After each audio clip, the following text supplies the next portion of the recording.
You are watching Teso Vibes TV. Greetings, fellow countrymen. My name is Raul Jonathan, parliamentary candidate for the Dakabela County constituency in Soroti district under the ticket for the Forum for Democratic Change. It has been a while ever since we ended the campaigns and went into the polls, and we had a lot of challenges during this entire campaign and electioneering process that I want to address to the media today and to the people of the Dakabela County constituency. First and foremost, this has not been an election.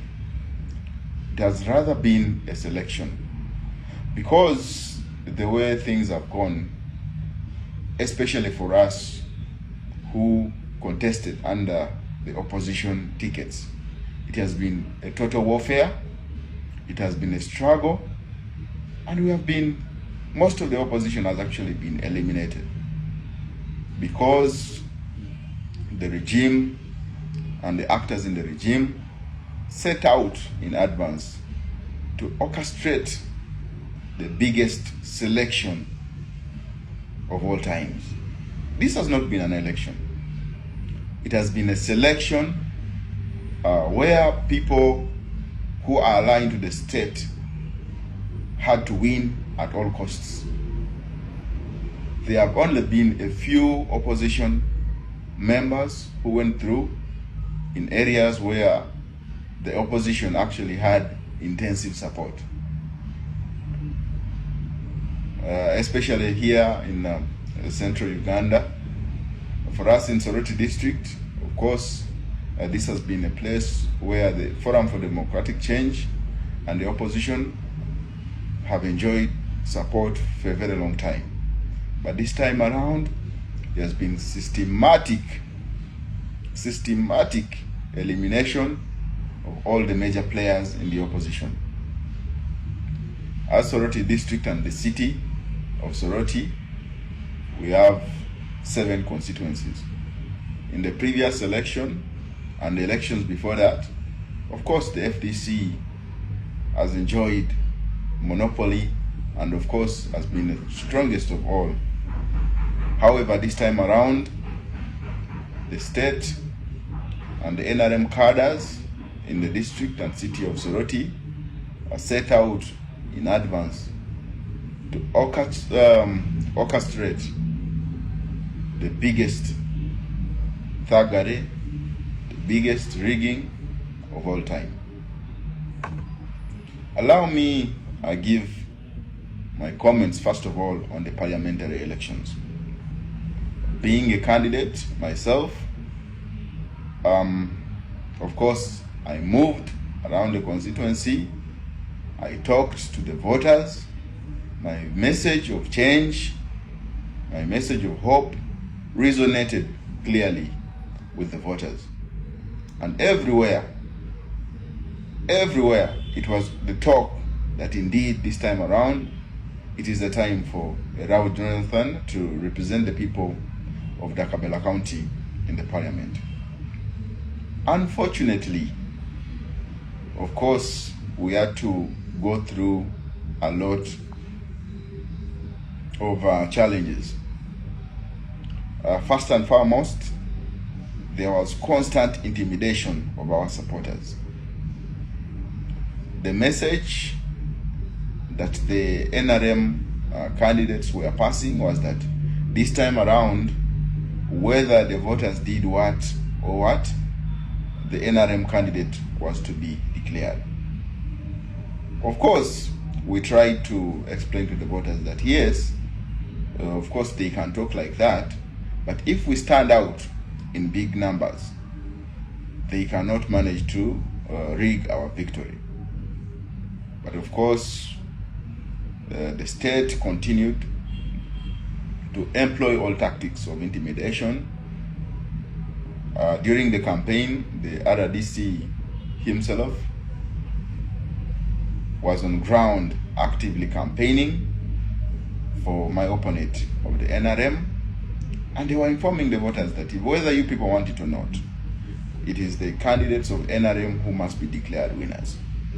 Of course, this was one of their approaches to prepare voters of the eventuality of rigging.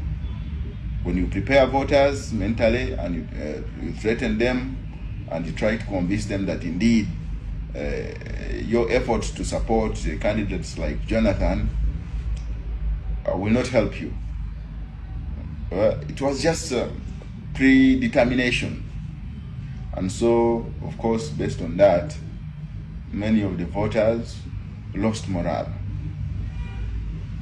But for us as key players in the election, we continue to, of course, encourage our supporters that no, we shall manage to protect our vote, we shall manage to weather the storm, and we shall manage to make sure that we are declared winners.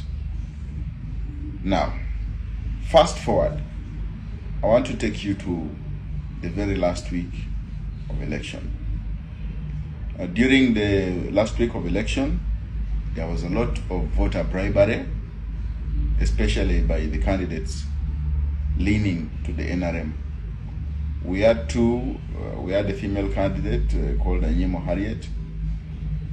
That one lost NRM primaries but came back to stand as independent. And then we had Edeku. That one was the flag bearer for the NRM. These two candidates participated in what we call gross bribery of voters. They were moving in the night, giving out items like saucepans. They were giving out hand hose. They were giving out hard cash. And you see, of course, in a democracy like ours, of course, the electoral laws state and clearly say that you're not supposed to bribe voters.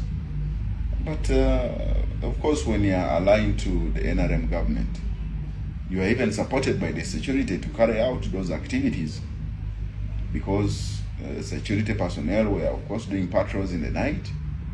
But allowing these people to move while giving out what? The bribes, the hose, the saucepans. So, of course, and the talk was, if you come, make sure you come and vote for us. If you don't come, if you're not ready to vote for us, don't even appear in the polling station, because their claim is we have drones that are going to be monitoring. If you vote a different person when you have received our resources, we shall know you and we shall look for you. Of course, what we decided to do, we decided to dispel. We told the voters, you see, the talk of saying that there are drones which are going to be flying around to confirm whether you are voting for state-sponsored candidates or not, that if you are found out to be voting for opposition, we shall look for you, things like that. We try to tell the voters, no, this is propaganda.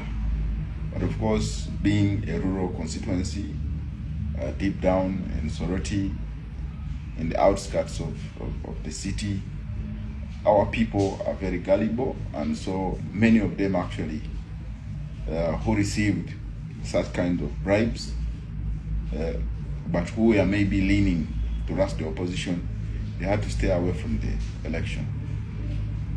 Now, fast forward to polling date, the 15th of January 2026. On the polling date, we had several challenges. One, there was blatant rigging.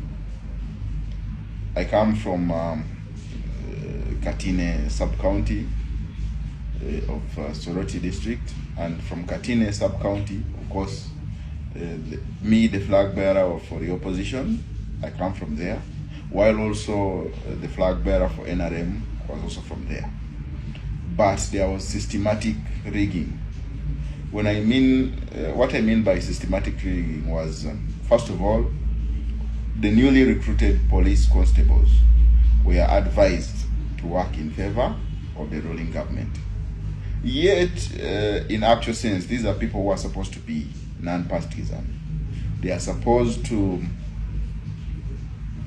of course, to monitor the situation at the polling station, but without interfering. They are supposed to maybe to come in if there is a security threat. But from the word go, these people were actually very involved in the what? In determining the results of the election. I was monitoring a couple of polling stations. I went to one of the polling stations in Merok Primary School. I found a police constable there. She was standing at the box of the parliamentary, directly elected parliament candidate, directing voters to clearly vote for the NRM candidate. This annoyed me so much, so I went to her and I had to disperse her. I told her, go away, this is not your role. Your role is supposed to be to stand around and monitor that the security of the election is going well. Not again going to the polling station to the basin where they are taking the directly elected MP and you are directing the voters what to do.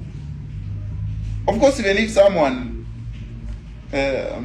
wanted to vote for a candidate like me, but when he sees a police person just standing next to the basin, they fear. But I had reached at this polling station by midday. So what happened from morning to midday? Meaning that a lot of people were directly influenced to vote for the NRM candidate who was my opponent in this election.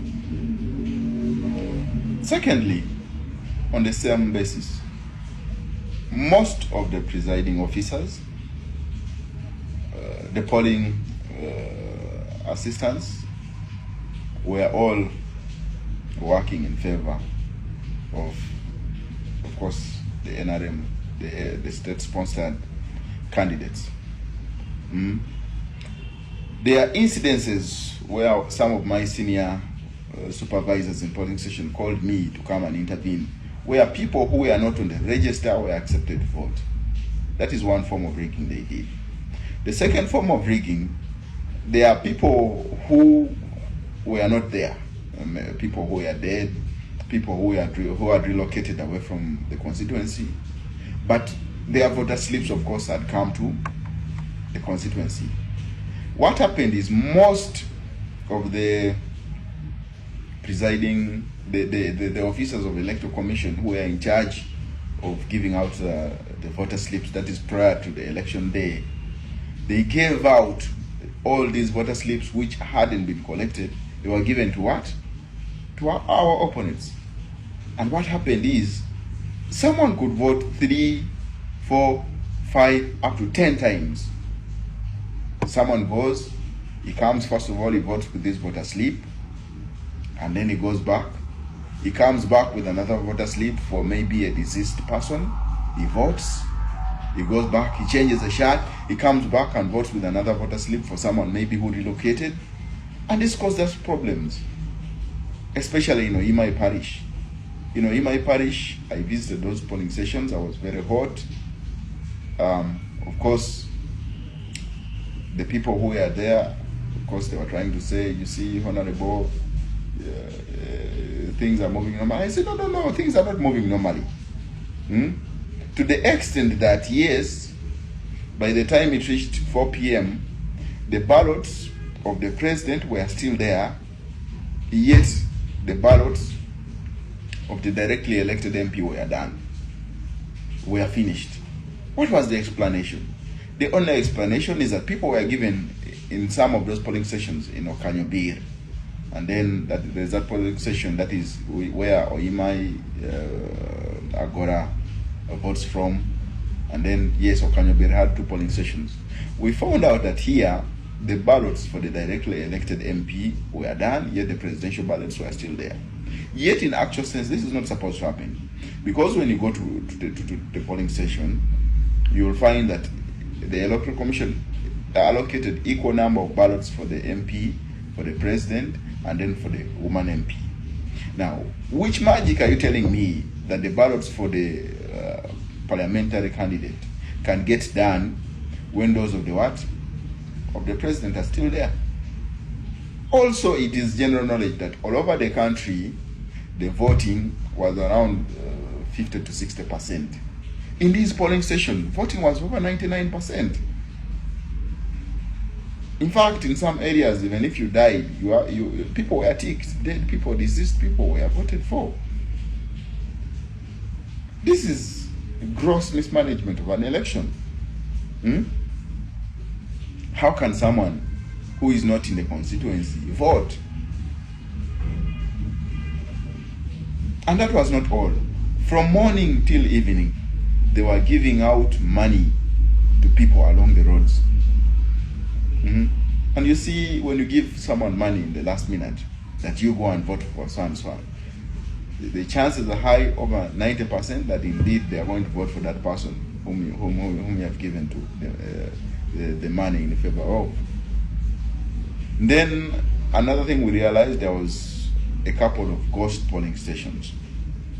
Now these ghost polling stations were used in favor of the NRM cadre.